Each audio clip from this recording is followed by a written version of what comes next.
Salam saudara pemirsa, sebelum saya menyampaikan firman Tuhan untuk saudara-saudara sekalian, saya akan menyanyikan sebuah pujian kiranya menjadi berkat bagi kita.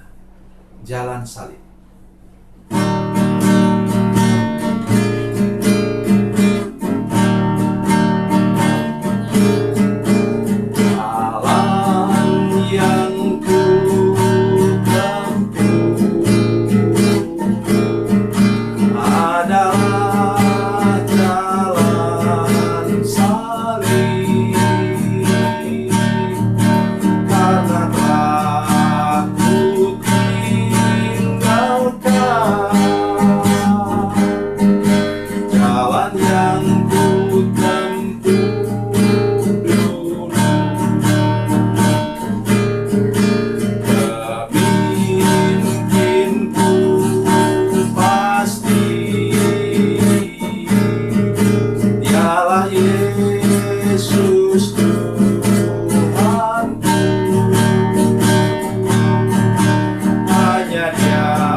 Salam saudara pemirsa, selamat berjumpa kembali dengan kami dalam program Berita Pengharapan.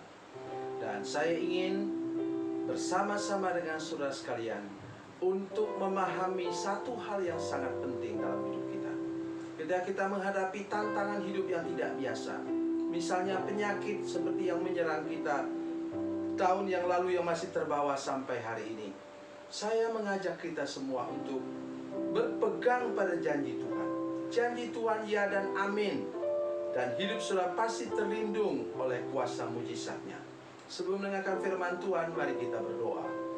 Bapa, dalam nama Yesus, terima kasih untuk jaminan firman Tuhan untuk kami, bahwa kalau kami berlindung pada kuasa-Mu, kami aman dan terjamin.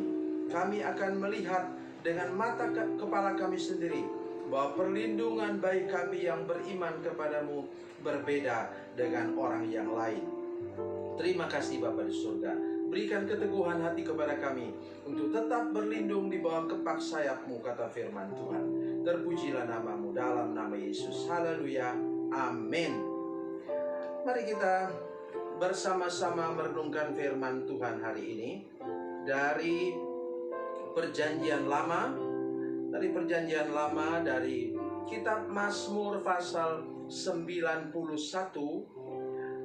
Mazmur 91 ayatnya yang ke-5 sampai ayat 7. Ayat 5 sampai 7 Mazmur 91. Demikian bunyi firman Tuhan. Engkau tak usah takut terhadap kedahsyatan malam, terhadap panah yang terbang di waktu siang, terhadap penyakit sampar yang berjalan dalam gelap, terhadap penyakit menular yang mengamuk di waktu petang. Walaupun 1000 orang rebah di sisimu dan 10.000 di sebelah kananmu, tetapi itu tidak akan menimpamu. Amin. Sepanjang tahun yang lalu kita tahu ayat ini merupakan ayat yang favorit, memberikan perlindungan. Tetapi kadang-kadang kita terkejut. Mengapa kemudian ada orang beriman yang kemudian meninggal karena apa? Karena COVID-19. Mengapa bahkan dokter yang beriman kepada Yesus meninggal? Saya ingin kita melihat dari berbagai sisi. Jangan menghakimi orang, tetapi kita melihat misalnya ketika terjadi SARS pada tahun 2003, saya tidak bisa lupa, saya sudah ada di Batam, saudara sekalian. Dan orang pertama yang meninggal di Singapura adalah seorang pendeta.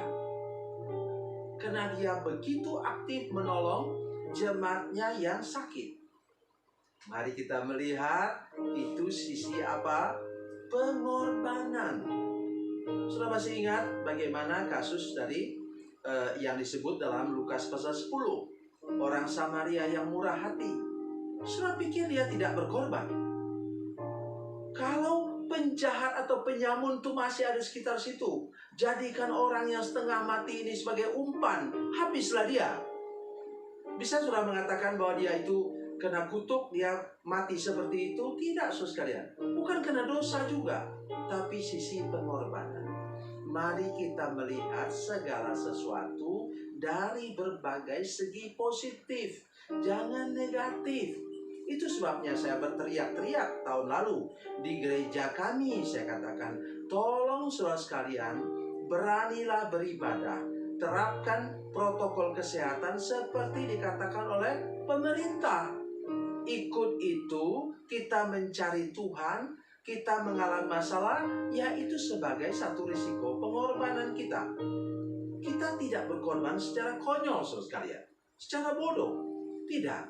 Tapi kalau kita sudah ikut prosedurnya, toh kita kena juga, kita berdoa supaya kita mengalami pemulihan daripada Tuhan. Mari kita kembali kepada ayat yang tadi.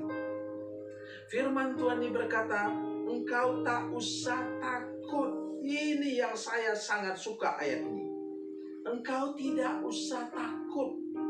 Karena apa? Rasa takut itu membuka celah bagi iblis, memasukkan virus, memasukkan penyakit, memasukkan kutuk kematian, roh maut dalam hidup kita.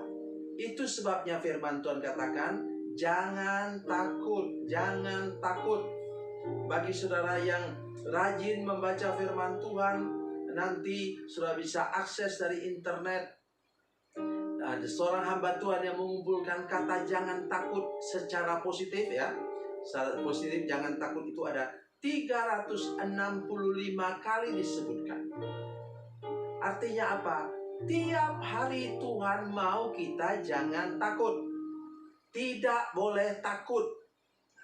Di sini salah satu saya ingin menyampaikan kepada saudara sekalian ayat yang sangat terkenal dan ayat sukacita untuk saya, yaitu dari Yesaya pasal 41 ayatnya yang ke-10. Yesaya 41 ayat 10, demikian kata firman Tuhan. Janganlah takut sebab aku menyertai engkau. Janganlah bimbang sebab aku ini Allahmu. Aku akan meneguhkan, bahkan akan menolong engkau. Aku akan memegang engkau dengan tangan kananku yang membawa kemenangan. Siapa sekarang yang duduk di sebelah kanan Allah Bapa di surga? Namanya Yesus. Artinya kalau kita bersama dengan Tuhan Yesus Kristus, kita tidak perlu takut kepada apapun juga. Kembali lagi kepada ayat firman Tuhan tadi. Mari saya menolong saudara sekalian, engkau tak usah takut terhadap kedahsyatan malam, terhadap panah yang terbang di waktu siang, terhadap penyakit sampar yang berjalan dalam gelap, terhadap penyakit menular yang mengamuk di waktu petang. Ayat 7. Walau 1000 orang rebah di sisimu dan 10.000 di sebelah kananmu, tetapi itu tidak akan menimpamu. Itu yang saya teriakkan setiap minggu di jemaat kami. sepanjang tahun yang lalu. Sejak Maret tentu saja, ketika diumumkan kasus pertama dari COVID-19. Kenapa begitu? Saya katakan jangan samakan dengan gereja orang, jangan samakan dengan apa. Bukan saya menghina gereja orang, tidak, saudara sekalian. Kita mudah sekali mengidentifikasikan diri dengan apa? Hal yang negatif. Ingat, angkat jempol saudara sekalian. Di antara 6 miliar lebih manusia sekarang di dunia ini, tidak ada satupun raut jempol yang sama, fingerprintnya tidak ada yang sama, saudara sekalian. Berarti engkau istimewa di mata Tuhan. Kalau engkau menyadari hal itu, engkau tahu bahwa bahkan jam dan detik, menit, jam kematianmu sudah tentukan oleh Tuhan. Tuhan sudah mengatur semuanya. Jangan takut menjalani hidup ini. Mari kita berjalan bersama-sama dengan Tuhan. Jangan mengidentifikasikan diri dengan orang lain, karena orang lain itu ada jalan hidupnya sendiri. Walaupun dia pendeta, walaupun dia hamba Tuhan. Mari kita jangan menyamakan diri dengan hal yang negatif dan jangan menghakimi orang juga. Tuhan Yesus memberkati, Tuhan Yesus baik. Mari kita berdoa.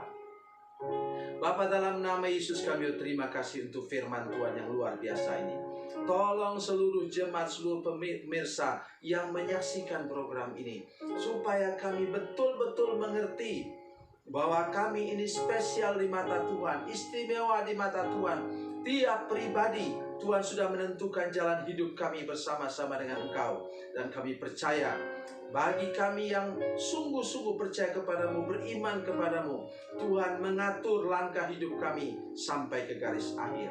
Terima kasih Tuhan. Terpujilah namamu, dalam nama Yesus. Haleluya. Amin. Bila Anda memerlukan dukungan doa kami, atau bila Anda punya masalah yang ingin didoakan, silakan menghubungi nomor telepon kami 0812 7661 1125. Dan bagi Anda yang berada di luar negeri, silakan menghubungi +62 812 7661 1125. Tuhan Yesus memberkati, Tuhan Yesus baik.